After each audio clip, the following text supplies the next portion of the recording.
இங்கே லக்ஷ்மி சொன்னபடி சரி பணத்தை வாங்கிக்கிறது தான் நல்ல விஷயம்னு சொல்லிட்டு அவங்களுக்கும் ஹெல்ப்ஃபுல்லாக இருக்கும். வேறு எதுனா வந்துட்டு அவங்களுக்கு தான் கஷ்டமாக போயிடும்னு சொல்லிட்டு இந்து புரிஞ்சுக்கிட்டு நேராக போய் அந்த ஆடிட்டர்கிட்ட பேசுகிறாங்க. அவங்களுக்கு 20 லட்ச ரூபா பணம் கொடுக்கணும்னு சொல்கிறாங்க. இது 20 லட்சமா என்னம்மா சொல்கிறீங்க, இதெல்லாம் ரொம்ப அதிகமானு சொல்கிறாங்க.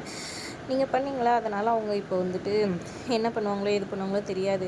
அவங்களுக்கு தொழில் நடக்கணும், அவங்க பொண்ணு கல்யாணம் நடக்கணும், அவங்க பையன் படிக்கணும், எத்தனை விஷயம் இருக்குது. அதெல்லாம் நீங்களா பண்ணுவீங்க, அதனால் இதெல்லாம் நீங்கள் கொடுத்து தான் ஆகணும், இல்லைன்னா நாங்கள் கேஸை வாபஸ் வாங்க மாட்டோம்னு சொல்கிறாங்க. சரி ஓகே, நாங்கள் ஐயா கிட்ட பேசிட்டு சொல்கிறோன்ற மாதிரி சொல்ல உடனே வந்துட்டு கிருபாகரனுக்கு கால் பண்ணுறாரு ஆடிட்டர். கால் பண்ணி இந்த மாதிரி அக்கௌண்ட்ஸ் வந்துட்டு சொல்கிறாரு, இந்த மாதிரி பணம் கேட்குறாங்க 20 லட்சம், அந்த பொண்ணு தான் கேட்டுட்ருக்கா அப்படின்னு சொல்ல சரி ஓகே கொடுத்துடலாம், இது வந்து எதுவும் கேஸ் ஆகக்கூடாதுன்னு மாதிரி சொல்கிறாங்க. திவாகர் ஒரு பக்கம் பரவாயில்ல, கர்ணா தானே வந்துட்டு ஜெயிலுக்கு போகிறான், பரவாயில்ல விடுங்கன்னு சொல்கிறாங்க. இல்லை நம்ம பையன் பேரும் என்றைக்கும் வெளியே வந்துடக்கூடாது, அதுக்கு இது வந்துட்டு கேஸ் ஆகக்கூடாதுன்ற மாதிரி கிருபாகரன் முடிவு எடுக்கிறாரு. சரி 20 லட்ச ரூபா கொடுத்துடலாம், ஏற்பாடு பண்ணி நானே வந்துடுறேன்ற மாதிரி சொல்கிறாங்க. ஒரு பக்கம் வந்துட்டு அது மட்டும் இல்லை, யார் வந்துட்டு இவங்கள சுட்டாங்களோ அவங்க வந்து மன்னிப்பும் கேட்கணும் இவங்கக்கிட்டன்ற மாதிரி சொல்கிறாங்க இந்து. அதை கேட்டோன்னா அப்படியே ஷாக் ஆகிடுறாரு. அதெல்லாம் இல்லைம்மா, அதான் பணம் கொடுக்குறோம், பணம் கொடுத்தா எல்லாத்தையும் வேலைக்கு வாங்கிடுவீங்களா, இதெல்லாம் ரொம்ப தப்பு அப்படின்ற மாதிரி இந்து லக்ஷ்மி 2 பேருமே பேச சரின்ட்டு வேறு வழி இல்லாமல் ஒத்துக்கிறாங்க. அப்புறம் நேராக கிருபாகரன் யாரை வேணால் பார்த்தே ஆகணும்னு சொல்லிட்டு ஹாஸ்பிட்டலுக்கு கிளம்பி வராரு. வந்து பார்த்தா இந்துவை பார்த்தோன்னா அப்படியே முறைச்சிக்கிட்டு நிற்கிறாரு. ஒரு பக்கம் ஒன்றா வந்துட்டு பணத்தை கொடுக்குறாங்க, நீங்கள் அவங்கக்கிட்டே கொடுத்துருங்கன்னு சொல்லிட்டு அந்த பசங்க கையில் கொடுக்க வச்சுறாங்க. இந்து நினச்சதை சாதிச்சுட்டு சூப்பர், ஆனால் மன்னிப்பு கேட்கலையே இன்னும் அப்படின்னு சொல்கிறாங்க. அப்புறமா கரெக்டாக கர்ணாவை வர வைக்கிறாங்க. கர்ணா தான் மன்னிப்பு கேட்கணும் இல்லையோன்னு யோசிக்கிறாங்க. மன்னிப்பு கேட்க சொல்கிறாங்க. முதல்ல கர்ணா முடியாதுன்னு சொல்கிறாரு. அப்போ சுட்டவங்க தான் மன்னிப்பு கேட்கணும்னு சொல்கிறாங்க கர்ணா அப்படின்னு அக்கௌண்ட் சொல்ல, அது கேட்டவொன்னே சரி என்னை மன்னிச்சிடுங்கம்மா, தெரியாமல் நடந்துச்சு அப்படின்ற மாதிரி மன்னிப்பும் கேட்டுறாரு. கர்ணா யாருமே எதிர்பார்க்காத மாதிரி ஆயிடுச்சு. திவாகர் நினச்சிட்டு இருக்காரு இவர் மன்னிப்பு கேட்க மாட்டார், கண்டிப்பாக அவங்க கேஸ் கொடுத்துருவாங்க, ஜெயிலுக்கு போயிடுவார் கர்ணான்ற மாதிரி நினச்சிட்டு இருக்காங்க. ஆனால் அது நடக்காமல் போயிடுச்சு. இப்படி ஒரு பக்கம் போயிட்டுருக்க, இன்னொரு பக்கம் பார்த்திங்கன்னா இவங்க இந்து வந்துட்டு இந்துவை செம்மையாக பாராட்டிட்டு போகிறாங்க. லக்ஷ்மி உண்மையிலே நியாயம் வாங்கி கொடுத்துட்டேன்னு, அக்கா நீங்கள் இல்லைன்னா இது நடந்திருக்காதுன்னு சொல்கிறாங்க. நீ தைரியமாக இரு, உனக்கு எந்த உதவி வேணுனாலும் லைஃப்பில் என்னை கூப்பிட்டு நான் பார்த்துக்கிறேன்ற மாதிரி சொல்லிட்டு போகிறாங்க. ஒரு பக்கம் இங்கே கிருபாகரன் செம காண்டில் இருக்கிறாரு இந்து மேலே.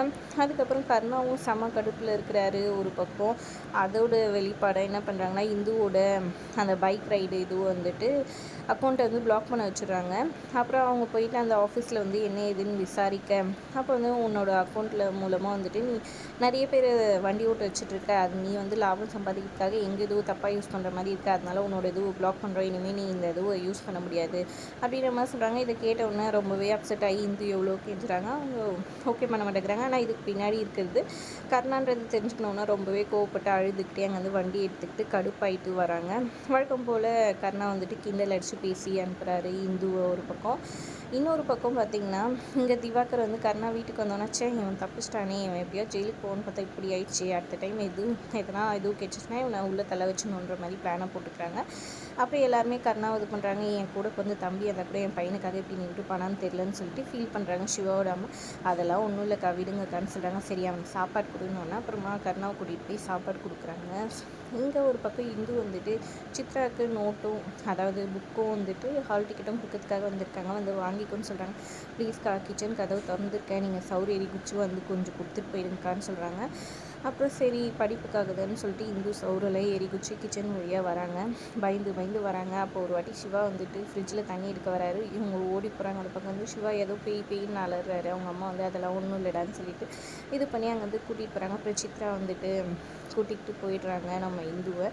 அப்புறம் இந்த புக்கு ஹால் டிக்கெட்டை நீ நல்லபடியாக படித்து பாஸ் ஆகிற வழியை பாரு, உனக்காக தான் இவ்வளோ தூரம் சீட் எடுத்திருக்கேன் அப்படின்னு சொல்கிறாங்க. எப்படிக்கா போவீங்க, ரொம்ப தேங்க்ஸ்க்கா அப்படின்ற மாதிரி சொல்ல, நான் வந்த வழியே போயிடுறேன் அப்படின்னு சொல்லிட்டு போகிறாங்க. அப்போ பார்த்தா கர்ணா அங்கே இருக்கிறாரு. கர்ணாவை பார்த்தோன்னே ஷாக் ஆகிடுறாங்க.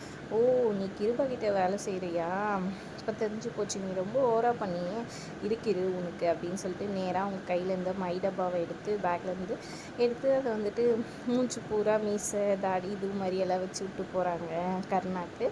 இது மூலமாக வந்துட்டு இந்து மாற்றாங்களா என்ன ஏதுன்றதை பொறுத்திருந்து பார்க்கலாம். வீடியோ பிடிச்சிருந்தா லைக் பண்ணிக்கோங்க.